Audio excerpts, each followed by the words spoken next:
Bonjour à vous. C'est Alexandre. Sous la Varangue, c'est votre émission. Sous la Varangue est une émission culturelle consacrée à l'art, aux traditions, à l'histoire et à l'événementiel. Aujourd'hui, nous retournons aux saveurs de la Fournaise à Sainte-Suzanne, retrouver Jean-Charles Nagou, qui est vice-champion du monde des confituriers et qui va nous proposer d'autres formules de confiture. Et c'est tout de suite dans Sous la Varangue.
Aujourd'hui, je suis aux saveurs de la Fournaise à Sainte-Suzanne et nous avons notre champion des confituriers, Jean-Charles Nagou.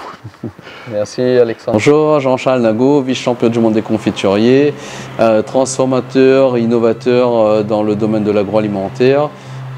J'ai créé une nouvelle gamme de confitures sans sucre et de produits à base du sans sucre ajouté qui vont être bientôt distribués en pharmacie et à disposition du grand public, pour le bien-être de la population, mais aussi pour la transmission du savoir et du terroir de la Réunion. Donc voilà, donc découvrez mes produits bientôt dans le réseau des pharmacies, mais aussi directement avec moi si vous voulez. Et je suis à votre service et à votre disposition pour faire connaître la Réunion et faire briller notre territoire.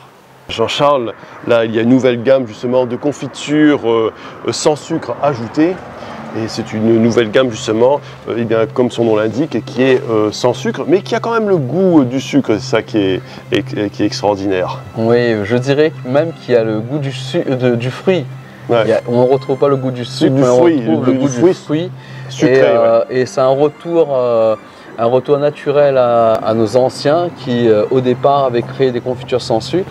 Et nous, avec le monde arabe, on a créé la confiture avec sucre et tous les produits avec sucre ajouté. Aujourd'hui, c'est un retour aux sources avec la confiture sans sucre ajouté qui permet aux gens qui sont malades, qui ont du diabète, ou même des sportifs ou des gens lambda qui ne veulent pas consommer du sucre, de pouvoir consommer des pots de confiture 100% naturels avec le sans sucre ajouté et donc de pouvoir s'exprimer tout simplement au réveil avec un produit qui ne vont pas poser atteinte à leur santé, et ça c'est magnifique. Et donc ça c'était une envie qui est née dans ma tête depuis quelques mois avec des belles rencontres et cette opportunité de lancer cette nouvelle gamme. Ouais, donc je suis ravi de la présenter, cette nouvelle gamme. Justement, lorsque tu parles de cette nouvelle collection, ça permet aux gens d'avoir le goût du fruit, le goût sucré du fruit, mais sans que leur santé ne soit impactée. Et bien sûr, là, on pense aux diabétiques. Exactement. L'indice glycémique dans ces confitures va être proche de 0. Donc, il n'y aura pas cet apport de sucre qui va faire monter l'indice glycémique. Et donc, ça va permettre aux gens qui ne peuvent pas tous les jours consommer de la confiture et donc avec du sucre s'exprimer et de prendre du plaisir. Alors Jean-Charles, si j'ai bien compris, on est bien d'accord, cette gamme de confitures sans sucre ajouté est très bonne pour la santé. Toutes les raisons que tu as expliquées. Maintenant, la gourmande que je suis, elle a envie de savoir si c'est bon. Alors, on a eu l'occasion de tester. Personnellement, j'adore. mais tu nous as fait une gamme de plusieurs parfums. C'est-à-dire que tu t'es permis, tu t'es autorisé à divertir les goûts, et donc tu as une gamme de combien de parfums? Alors aujourd'hui, on a une gamme de 10 produits différents, de parfums différents, donc passant de la mangue à l'ananas, à la banane, au goyavier, à la papaye, avec différents parfums à l'intérieur, soit la passion, la vanille, la Mistral gagnant avec plein de mélanges spécifiques dedans, mais avec que du bon à l'intérieur. Tous les produits sont bons. En fait, tous les confitures que je fais à base de sucre, je le fais aujourd'hui sans sucre ajouté. Tous. Ok. Tous. Tu as réussi ce challenge à faire la même proposition pour des personnes qui... Ici, qui est déjà en pot, vous voyez, quand on tourne le pot, elle est épaisse, elle ne bouge pas en pot. Et on trouve la saveur du fruit, le délice des parfums. Et ça, c'est impressionnant. C'est ça qu'on recherche. Quand on veut faire goûter notre confiture, on a envie que les gens goûtent le fruit, pas le sucre qu'on a rajouté dedans. C'est vrai. Et donc voilà, donc c'est important. Et puis apporter un bien-être à la santé de tout le monde, c'est un plaisir. On a une société d'hyperconsommation, donc on va courir rapidement sur tout ce qui est mis en pot, mais proposons à tous ces gens qui n'ont pas le temps de cuisiner des produits sains, des produits bons pour la santé, des produits qui leur permettront de vivre peut-être plus longtemps et puis de faire attention à leur santé. Donc nous, on contribue à ça. Et ça fait 10 ans que je fais des confitures, que j'ai rencontré des milliers et des milliers de personnes qui consomment du sucre, et malheureusement j'ai rencontré trop de personnes qui ne peuvent pas manger mes confitures parce qu'il y avait du sucre à l'intérieur. On a fait la cueillette de goyavier hier, on les a déjà extraits un peu, on a enlevé les graines et on les a préparés pour faire la confiture, donc on va les faire en direct dans un instant, confiture et sirop sans sucre. Allons. Allons. À présent, nous allons passer aux travaux pratiques avec Jean-Charles. Alors Jean-Charles, tu as apprêté un superbe réchaud avec une belle marmite. Oui, ma marmite en plus, elle a un nom très spécial, c'est la Catherine. Ah. Elle a 70 ans. Ah, donc voilà. J'ai récupéré ça en métropole avec une dame qui s'appelle Catherine.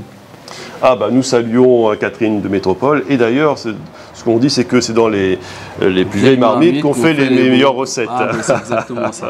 Et celle-là en plus elle est très particulière parce que du coup elle m'a aidé à gagner des concours, elle m'a aidé à réussir des défis, entre autres la confiture sans sucre. Je ne dirais pas que je dors avec elle, mais je la garde précieusement à côté de moi.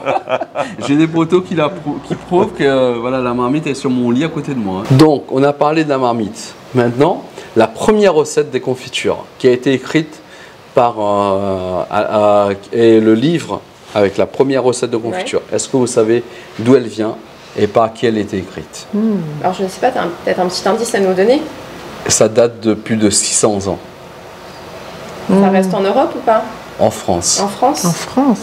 Par quelqu'un de très connu qui a lu l'histoire et l'avenir de France et du monde. Oh, comment on s'appelle Oui. Elle va trouver. Quand on a les astres. Ah, oui. Nostradamus? Nostradamus. D'accord. Qui a écrit la première recette. Il a écrit le traité de la confiture. Ah bah ça je ne connaissais pas. Alors autant que je connais Nostradamus pour d'autres choses, mais pas pour la confiture. Exactement. Nostradamus était reconnu par l'histoire de France et par sa vie en tant que sorcier. Donc les sorciers à l'époque c'était ceux qui faisaient les confitures. À l'époque c'était pas des confitures, on appelait ça des électuaires. Électuaires. Okay. Électuaires. Les électuaires c'était des médicaments à l'époque. Et Nostradamus avait passé un pacte avec les rois de l'époque. Il pouvait créer ces électuaires, donc pour soigner les rois, la noblesse française, mais il n'avait pas le droit de le faire pour les populations qui souffraient. Donc les petites mains qui travaillaient pour lui. Et donc tous ceux qui fabriquaient de la confiture et qui donnaient, parce qu'à l'époque on ne vendait pas, les électuaires faisaient de la confiture pour nourrir la population. Et donc le roi a décidé que les électuaires étaient réservées qu'à la noblesse française. Et donc tous les gens les petites mains, ils mouraient de ça. Ils mouraient parce qu'il n'y avait pas de calories, il n'y avait pas de médicaments. Et Nostradamus, il s'est créé ce nom-là, Nostradamus, à partir de ce moment-là. Ensuite, il s'est développé vers des voies qu'il a vues vers le futur. Mais son véritable nom, c'est Michelet. Oui, c'est ça. Voilà. Exact. Et donc il a écrit le traité de la confiture. Et donc le traité de la confiture, il expliquait qu'il fallait faire de la confiture avec 50% de fruits et 50% de sucre. Déjà à l'époque. La recette de base de la confiture. Voilà. D'accord. Et aujourd'hui, on utilise toujours cette recette pour faire des confitures avec du sucre. Donc 50% de sucre et 50% de fruits. Et nous, on entend souvent parler des gens qui disent ma grand-mère faisait 1 kg de confiture. Pour faire la confiture, elle utilisait 1 kg de fruits pour 1 kg de sucre. C'est voilà. Ça vient de là. C'est resté, ouais. Ancestrale, mais c'est pas la véritable confiture. Et donc pourquoi on utilisait du sucre à ce moment-là? Donc Nostradamus, pourquoi il utilisait du sucre à ce moment-là? Une histoire de conservation, oui. Pour conserver. Parce qu'il n'y avait pas d'autres conservateurs. Mais avant Nostradamus, il y a eu des confitures qui ont été créées. 200 ans avant Nostradamus, il y a eu des confitures dans le monde.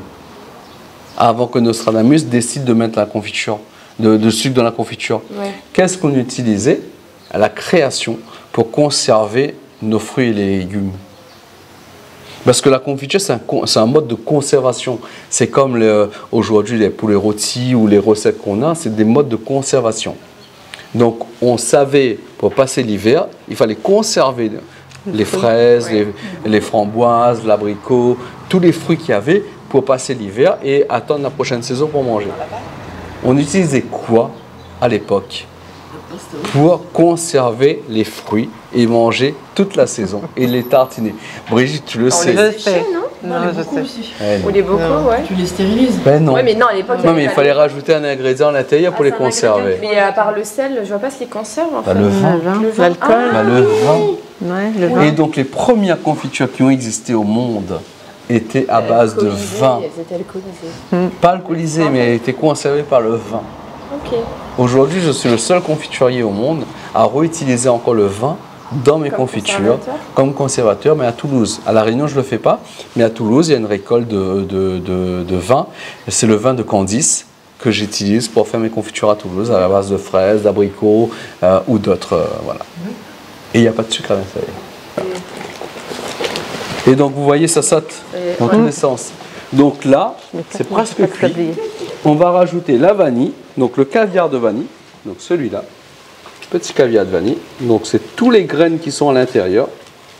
On va la rajouter à notre confiture. C'est de la vanille de la Ouais. Et donc c'est que l'intérieur. On ne met pas le bâtonnet parce que ça va donner un goût amer. On va vraiment garder toutes les graines. C'est le meilleur, quoi. Exactement.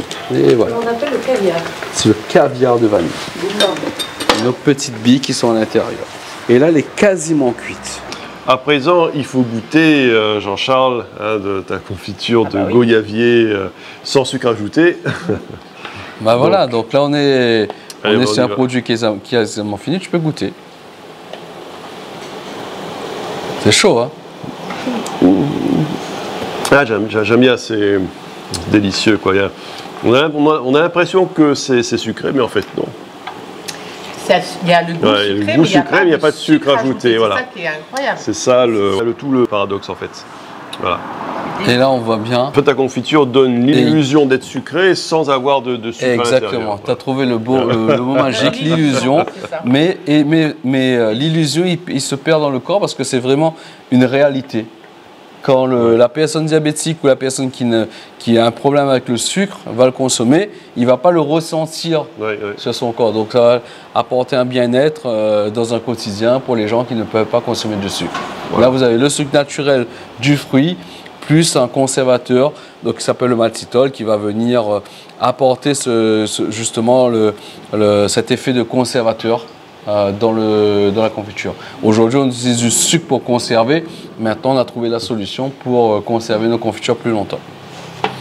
Et de garder le goût parfait de la confiture cuite. Il y a vraiment la signature des goyaviers, il n'y a pas de doute. Produit pays. Voilà. Confiture pays, on reconnaît bien le goût du goyavier, toujours aussi présent. Hein. Et la beauté de cette couleur rougeâtre là qui qui brille, quoi. Voilà, ça fait rêver. T'as envie de plonger dedans, t'as envie voilà. Et ça, cette image-là, moi, je l'ai depuis mon enfance, avec ma grand-mère, avec ma famille.